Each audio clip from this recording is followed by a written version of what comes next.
ఒక యువతి కులాంతర వివాహం చేసుకున్నందుకు ఆ యువతికి చెందినటువంటి చుట్టాలు బంధువులు 40 మందికి శిరోముండనం చేసినటువంటి అమానవీయ ఘటన వెలుగులోకి వచ్చింది.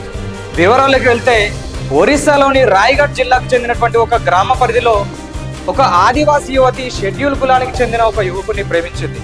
ఇక వీళ్ళ ప్రేమకు పెళ్లికి ఆ యువతికి సంబంధించిన చుట్టాలు బంధువులు ఇంటి వాళ్ళు నో చెప్పడంతో వాళ్ళు ప్రేమ వివాహం చేసుకున్నారు. అయితే గురువారం రోజున వాళ్ళు తిరిగి గ్రామానికి చేరుకున్నారు. ఇక ఈ విషయం తెలిసినటువంటి గ్రామ పెద్దలు ఆ అమ్మాయి కుటుంబాన్ని చుట్టాలు బంధువులందరినీ ఆ ఊరి నుంచి వెలివేశారు.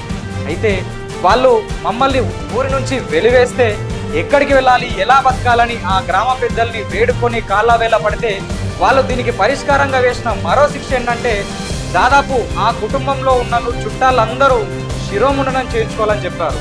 అందులో భాగంగా దాదాపు 40 మంది మగవాళ్ళు గుండు గీయించుకున్నారు.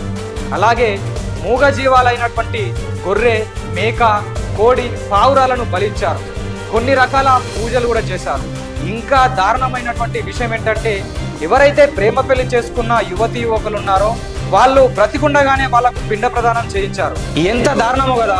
ఇప్పటికీ సాంకేతిక పరంగా టెక్నాలజీ పరంగా ఇంత ముందుకెళ్తున్నప్పటికీ అతిపెద్ద ప్రజాస్వామిక దేశంలో కులాల పేరుతో, మతాల పేరుతో, కట్టుబాట్ల పేరుతో ఇలాంటి అనేక సంఘటనలు జరుగుతూనే ఉన్నాయి. ఎక్కడో ఒక చోట ప్రభుత్వాలు ఎవరైతే కులాంతర వివాహం చేసుకుంటారో వాళ్లకు రక్షణ కల్పిస్తూ ప్రత్యేక సదుపాయాలు కల్పించాల్సిన అవసరం ఎంతైనా ఉంది.